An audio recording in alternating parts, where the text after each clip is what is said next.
Olha só, quem terminou de participar de um bate-papo aqui no NCD Summit 2023, muito aplaudidos, é que o Felipe Bezerra e o André Gurgel fundaram o estúdio de design de produtos Mula Preta lá no ano de 2012.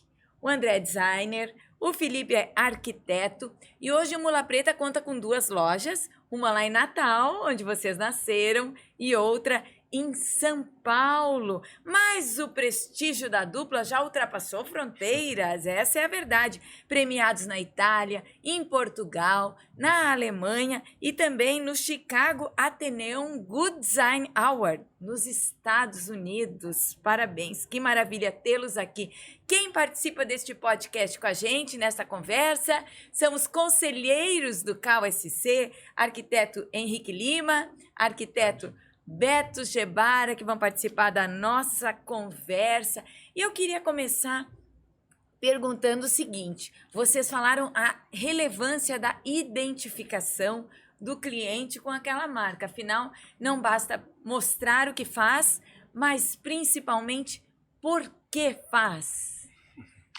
É verdade. Quando você é muito genuíno, antes de mais nada, é um prazer estar aqui com vocês, nesse bate-papo. Foi muito bacana estar lá no palco e poder compartilhar um pouco da nossa experiência de marca e o que a gente acredita como criadores, né? E realmente, assim, o porquê você faz, eu acho que é a coisa mais importante na identificação do público com a peça. É fundamental que você tenha esse lado genuíno de mostrar. E por que o Mula Preta faz o que faz? Porque a gente acredita no que faz e a gente traz, por trás de cada peça, uma história, um jeito de ser, ou da onde veio a inspiração, ou como foi que ela foi construída. Acho que a Mula Preta tem muito isso e a gente, ao longo desse papo aqui, deve conversar bastante, né, com os meninos aí sobre essas peças e como a gente chegou até aqui. Depois de 10 anos, começamos lá em Natal sem sabermos que iríamos chegar onde chegamos. Era um hobby no início, né, André? Sim, total. Era uma coisa bem pontual, assim, brincando de fazer prototipagem, assim, e aquela coisa foi ficando séria. E hoje a gente está aqui, né, com grande prazer, conversando com vocês e participando aí do evento, desse mega evento aí que está na 3ª edição, né, e que a gente vê que já é um grande evento, 1.000 e tantas pessoas já, né, presentes aqui, né, esse ano, né. Conselheiro Henrique Lima. Sim, eu gostaria de fazer uma pergunta. Eu tive já algumas vezes na loja em São Paulo, tive a oportunidade de visitar, eu acho, né, uma referência do design na famosa Oscar Freire, que é a Gabriel Monteiro da Silva, e a loja de vocês, para mim, é uma das top 5, assim, né? E uma peça que me encantou muito lá é o oratório, o Padim Cisso, é isso o nome? Padim Cisso. Eu queria perguntar um pouco sobre essa peça, porque eu acho que ela tem um toque de religião, claro, é um oratório, mas junto com uma delicadeza, uma leveza, e para quem eu mostro essa peça, vão falar, eu quero, cabe na minha casa, cabe na... As pessoas se apaixonam por ela mesmo. Nossa, é incrível. Né?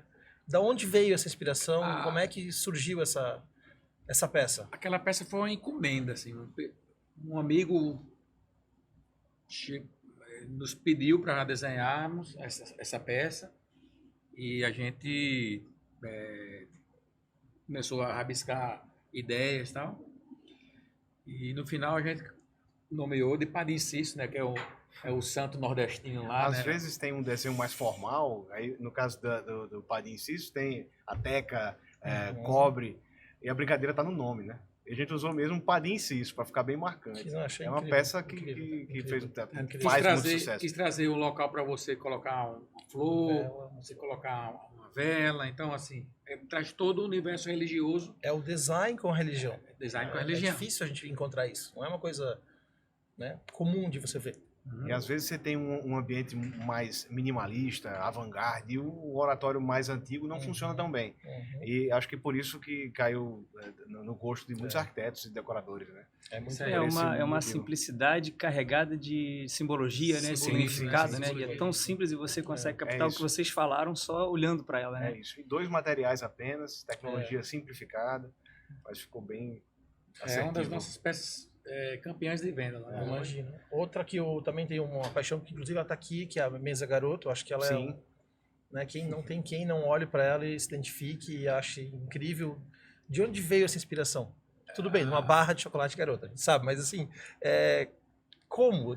De que forma? Na verdade, assim, o universo é imenso, né? Quando nós criadores, vocês também como arquitetos, mas nós principalmente como designers, que estamos desenhando peças, a gente está com a cabeça ligada em qualquer coisa cotidiana. Então, assim...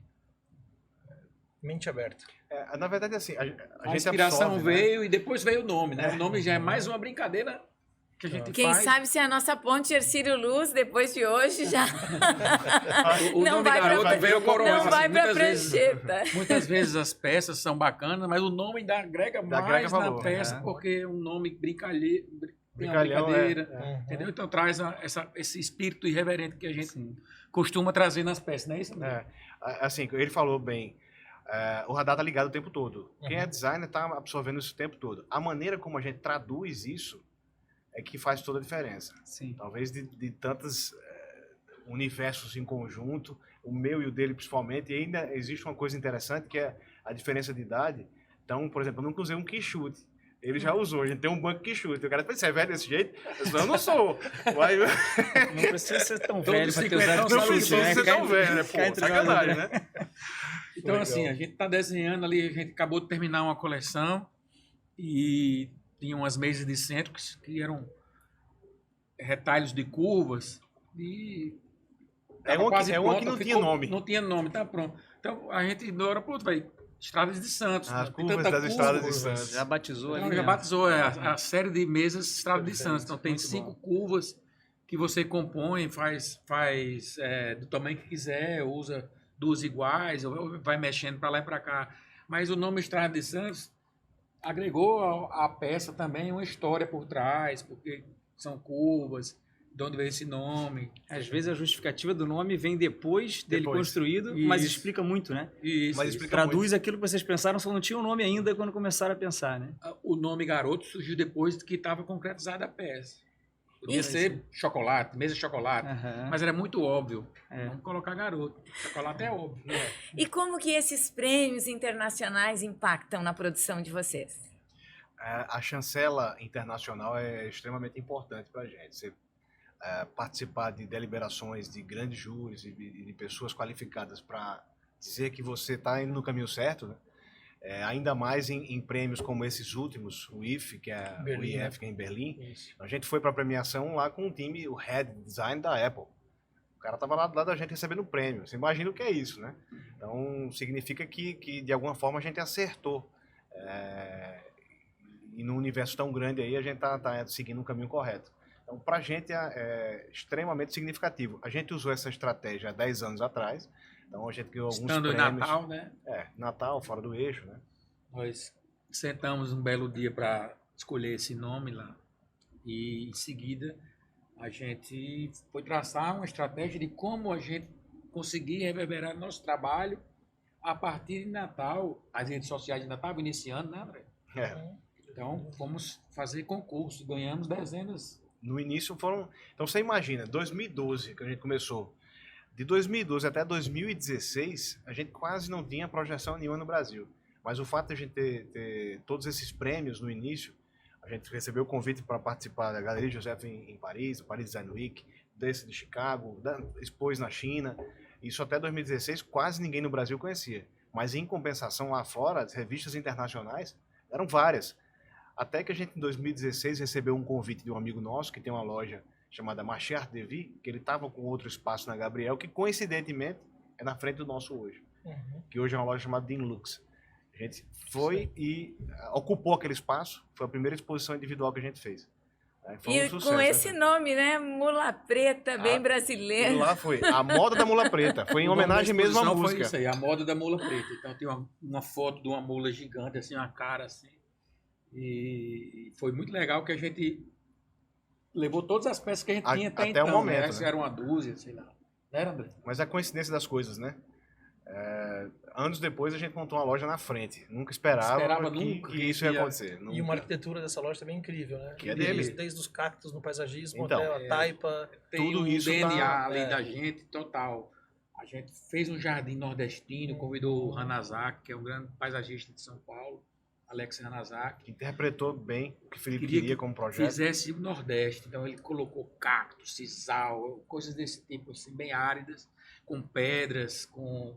Então tem um DNA nosso lá na loja, da taipa na parede do fundo, né? A pedra preta, que é um xisto, lá do Rio Grande do Norte, que a gente comprou um bloco, serrou e levou para lá. Então, assim, a loja é fascinante porque ela é contemporânea, como o André falou na nossa palestra. Ela poderia estar em Nova York ou em Milão, a loja da gente. Assim, Verdade. que ela é chique. Verdade. Ela é muito Muito chique. Ela é misteriosa, assim, E a gente chegou a essa Escura, conclusão ouvindo. ouvindo. As pessoas iam lá, fotógrafos famosos, ou arquitetos. Nossa, parece que isso aqui podia estar em Milão. A gente tá falando o que a gente ouviu. Uhum. E acabou internalizando, porque de fato ela tem essa essência, né? Sim. A gente já foi convidado para participar de projetos, pessoas que iam passando na frente da loja, freou e voltou assim, que estava correndo. Vários projetos.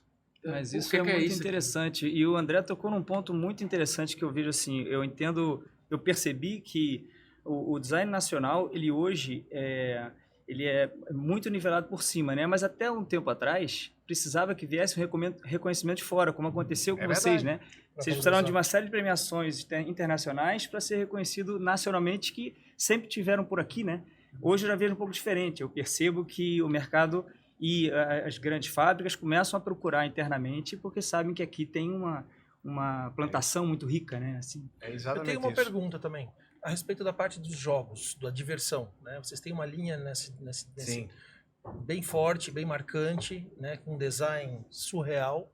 Não tive o prazer de jogar, experimentar na prática, mas só de olhar é incrível. De onde veio isso? Começou bem naturalmente, né? Veio por uma encomenda de um amigo de André, Tava fazendo uma academia na época, é um projeto bem ele construiu uma robusto. academia muito bacana lá em Natal, e nos convidou para desenharmos uma peça, um pebolim para a academia. Então, Então ia ser uma peça só para mandar fazer, né? Isso que a gente foi desenvolver e ninguém acreditava nela, né? Eu até falei um pouco sobre isso lá. chama até o nome da academia, que é Pulse. Pulse. O nome da peça é esse. Perfeito. Depois vieram a mesa de sinuca, o ping-pong. Como a gente reinterpretou tão bem reinterpretado, e as pessoas, pai, por que vocês não fazem isso? Hoje chegou uma notícia, vocês têm mesa de gamão, como é? O jogo tabuleiro de gamão? Ainda não, Ainda não, mas pode ser, né? Opa, já ficou no radar. Já tá no radar aqui. Aí veio depois o air-hockey, veio a mesa de poker e Mesa por de último a botão. mesa de xadrez aí, que a gente ganhou também o IF Tá agora. ali, É, maravilhosa. que tá aí- maravilhosa. que tá aí na Em frente. exposição no NCD Summit Isso. aqui, né? Que é uma das minhas peças favoritas, assim, que é quase que uma escultura, né? Porque É uma escultura. são linhas que se desconstrói virando um tabuleiro e que voltam a ser linhas novamente. Então tem esse peça traço também, poético essa- e dinâmico. todas e sei lá, são, né? Mas essa tá também. entendendo? Então ela tem E acabou com essa... Você vê que as linhas se desmancham virando tabuleiro e voltam a ser linhas. mas E aí como- pegando, desculpe, Ana. Não, eu queria pegando, saber como que entra essa questão da tecnologia, porque agora com essas mesas a gente está vendo que está crescendo a demanda. Como que faz para ser uma peça com esse sonho de consumo, mas com uma produção industrial assim também, que abasteça o mercado? A mesa de xadrez a gente conseguiu fazer, ela originalmente ia ser metálica, mas não funcionou por conta da flexibilidade do metal, né? Então ela ia ficar Maleável molenga, demais, ó. balançando. E hoje a gente faz ela em fibra de vidro, então ela é modelada, desformada e depois vai para pintura. Tem um toque industrial por ser feita com formas e desformada, mas tem um toque artesanal da pintura que tem que ser feita uma por uma, né, à mão, né? Alguns desses produtos, por exemplo, o Pebolim, a gente acabou desenvolvendo numa indústria que participou conosco de uma exposição, que a gente levou um protótipo, e a indústria que não fazia absolutamente nada de jogos, passou a fazer jogos. Não só para a gente, como para outros designers, não só a Mula Preta. E aí saiu um Pebolim, eles entenderam como trabalhar o acrílico, o vidro e o aço inox daquela forma, Saiu o ping-pong logo em Ping-pong. seguida e começou outros designers a desenharem para essa fábrica também alguns jogos E vocês específicos. também estão com uma linha externa, né? Mobiliário externo. Um mobiliário também, externo também. A gente entendeu essa demanda e tudo isso surgiu da necessidade e da visão que a gente teve, que é privilegiada de quem é lojista também, não só designer. Então a gente entendeu que o móvel de área externa era necessário, né? A gente criou uma linha para isso. E a questão da sustentabilidade? No caso, não só da escolha de materiais, como da perpetuidade de cada peça, Isso. que a gente falou isso, todos falaram sobre isso. Alguns materiais, como o Guilherme Ventes, ele pontuou, aquele tecido, o 3D Knit, ele tem um selo que chama Reprieve, que ele sabe de onde está vindo, da reciclado, da Das garrafas garrafas PET, PET né? e tal. Isso. Então, tem várias ferramentas e várias certificações, sustentabilidade e tudo isso. Sem falar que todas as madeiras que a gente usa são Certificados. certificadas, Reflorestamento. né, de reflorestamento. Então, sem dúvida que isso é o futuro, né? Então, a gente tem que estar inserido já no futuro, porque o mercado já pede isso. E como funciona a rotina da Mula Preta? Não digo a loja, sim a criação. Vocês têm um time Rapaz, de somos designers? nós dois, assim. É tem- só Não, vocês tem- dois? Não, assim, a criação é nossa, a né? criação é Perfeito. nossa, mas a gente tem um time de pessoas que traduzem nossa criação para o digital. A André cria mais no digital, eu crio mais no manual mesmo. Uhum. Esse time traduz em imagens, depois a gente vai fazer um projeto de engenharia da peça. Então a gente já leva para a fábrica já o book da peça com todas as especificações, Projeto técnico. modo de montagem e tal. 90% está resolvido. A gente vai para a fábrica para terminar alguma coisa. Muitas vezes não precisa, mas a gente faz algum pequeno ajuste, Questões depois vem no estruturais, projeto né? e mexe. Entendeu? Então, mas a gente tem esse time que dá esse suporte para a gente chegar na fábrica já com tudo mais ou menos mastigado, né, André? Em termos criativos, assim, é muito complementar. A gente cria em conjunto, ou às vezes nasce de um e termina com o outro, às vezes nasce 100% e fica... Mas a gente tem um acordo de cavalheiros que ninguém sabe quem fez o quê, nem as mulheres da gente sabem direito. Helena e Macaco. Helena e McCartney. Isso Roberto Erasmo. a gente está isso aí. brincando aqui, mas Duplas isso que é, dão isso, certo, é, né? isso é fundamental para Sim. valorizar a marca. Uhum. Não existe egocentrismo, existe a Isso marca. aí. Falando nisso, nesse processo de criação e como vocês lidam entre si na criação das peças, todas as peças de vocês têm uma história, né? Dá para ver isso. A gente vê no Geração. design e vê conversando com vocês. Tem alguma coisa que vocês já pensaram, já criaram e de repente sentiram que não ia dar certo e desistiram da ideia? Ou que chegaram a lançar e falaram não deu como a gente imaginava? Algumas, várias. Áreas, né? Agora a gente tirou do caderno, depois de 10 anos, uma cadeira que a gente não tinha encontrado ainda um fabricante. Pra ela. Que está um sucesso, que chama Sabiá. É uma cadeira usinada, toda em madeira, com engenharia de materiais, madeira fina, com fingers, que poucos fabricantes no Brasil conseguem a tecnologia para isso. A gente encontrou o parceiro certo. Eu ia falar esse ponto da tecnologia, deve ter coisa que esbarra, né? Sim, Passar da vários. criação para a produção. Não só isso. A exemplo, por exemplo, a gente teve um estante que lançou ano passado de um metal calandrado com um imã de neodímio. A gente consegue fazer o protótipo. Na hora da produção, o custo ficou tão elevado que a gente está estudando novas tecnologias para poder implementar isso, porque senão não justifica ter uma peça de museu. Sim, Que não vai verdade. vender. Então, muitas vezes acontece isso. Assim. Acontece de ficar adormecido no caderno até surgir um fabricante à altura, Exato. uma tecnologia à altura. Outros, um caso que o André citou aí, tirou para fazer uma reengenharia, né? E Exato. vamos voltar com ele mais na frente com um novo sistema de montagem. Processo de adaptação quase, né? Um outro exemplo, a gente lançou há 3 anos, 4 anos atrás, uma poltrona chamada Peão, e isso ficou, a gente tirou, né, porque não desenvolveu isso, porque ela tem uma complexidade de produção e tinha umas questões de ergonomia para resolver, mas ela já estava no mercado, no portfólio em algum momento. Então o arquiteto que estava fazendo Casa Cor viu e disse, eu quero essa, se virem. A gente se virou nos 30, pegou um protótipo, colocou na Casa Cor e nos obrigou, de maneira muito positiva, a revitalizar essa peça. Então tem um fabricante novo já trabalhando nela. Colocar em linha no início do Colocar em ano. linha. Colocar o peão na rua. Botar na rua. Para rodar, botar o peão Para para rodar. rodar, literalmente. rodar. Falando em Casa Cor, eu tive a oportunidade de, no ano passado, usar uma mesa de vocês, a mesa Stone. Legal. Stones ou Stones. Stones? Stones. Num ambiente de Casa Cor. E Bacana. eu queria saber um pouco da história dessa mesa. A gente vê que tem a inspiração em pedras, né? Mas, de repente, se tem uma história mais específica dela, vocês poderiam contar? Ali foi um exercício de usar um material só, que era toda em madeira, Sim. que lembrasse aqueles monumentos, né, do Stonehenge. Então, essa era pedra bom. sobre pedra, mas que tivesse a leveza da madeira. Muito bom. Foi uma demanda até tentando ter o quê do desenho conceitual, mas uma pegada bem comercial também, porque ela funciona muito bem, né, para Sim. ambientes. Então. E vocês imaginam ampliar as lojas pelo Brasil? Ou manter... A gente tá numa... A gente só pretende ficar com a loja de São Paulo, é de Natal mesmo, Loja própria, né? própria. Mas a gente já está em 25 espaços pelo Brasil, né? Aqui em Santa Catarina, a gente está na LCL, na está na Figo. Figo também. Então, em Fortaleza a gente está na Ouvidor, em Recife a gente está indo para uma nova loja lá. Então, São a gente, vários cada players capital no do Brasil, a gente está em Brasília, na Quadra, em Goiânia. Então, assim, a gente está aí abrindo espaços. Depois que as pessoas foram à loja, como você foi, os lojistas, eles nos cobraram, quiseram ter aquilo dentro da loja deles. Então, a gente está trazendo isso aí para os espaços, para trazer um pouco do nosso DNA. Que a gente, antes de abrir nossa loja, a gente estava muito pontual, uma pecinha num canto, tudo no outro.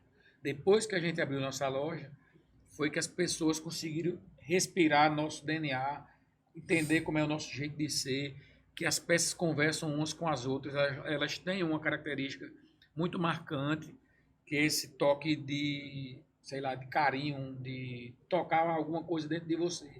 Então, eu acho que isso é a principal marca da Mula Preta, é isso aí. A gente procura dar uma flechadinha em algum ponto. Então, isso eu acho que é o principal... E marca mesmo. Marca realmente nossa. E para os arquitetos aqui fica fácil, né? Sim, porque são peças lindas. Recomendar. São peças diferentes, né? Um design. Eu não sei se você sentiu isso em algum Sim, momento. com certeza. Inclusive, a peça do oratório foi uma peça que me marcou. Você não conhece a loja, né? Ainda não. Você tem que ir, velho. Tem que Então ir. tá feito o convite aqui. Isso aí. Faço E o questão. que vocês almejam? Qual é a ambição da Mula Preta para os próximos 10 anos? Tem Rapaz, planos Olha, de... eu vou dizer, no momento que a gente profissionaliza, né? Porque existem duas etapas. Uma que a gente temos outros negócios e usava isso como era paralelo nosso, né? Era um hobby que estava dando certo. Profissionalização que veio nessa etapa pós-Gabriel, né? Que é com a loja, com essa expansão de maneira organizada no Brasil. Um próximo passo que a gente quer dar, também ainda um passo de cada vez, para não retroceder, é tentar entender como é o mercado da América Latina e como é que é o mercado externo como um todo. Né? Ano que vem deve iniciar A um gente vai fazer processo isso no de próximo ano. começar pela América Latina para talvez chegar até Miami aí, né? No Antes a primeiro gente era passo. conhecido como marca, né? Exposição, prêmios, que Perfeito. ainda continua. Mas E outra coisa é partir entender o mercado, negócio forte. como Perfeito. marca. Né? Que maravilha, que oportunidade ouvi-los aqui durante o NCD Summit, após a apresentação de vocês, o Felipe Bezerra, arquiteto, André Gugel, designer, com a especialíssima participação dos conselheiros do CAU-SC, arquiteto Henrique Lima, arquiteto Beto Gebara. O nosso tempo esgotou, mas a nossa conversa vai continuar repercutindo aqui no podcast do NCD. Muito obrigada pela participação. Obrigado, Foi um prazer Beto. Obrigado, participar. Henrique. Grande Obrigado, prazer em vocês. conhecê-los. Obrigado, E para nós é um grande Muito prazer legal. estar aqui no NCD. Prazer é nosso. Obrigado, Convite foi um para prazer. visitar a loja. Com certeza. Sim. Até mais.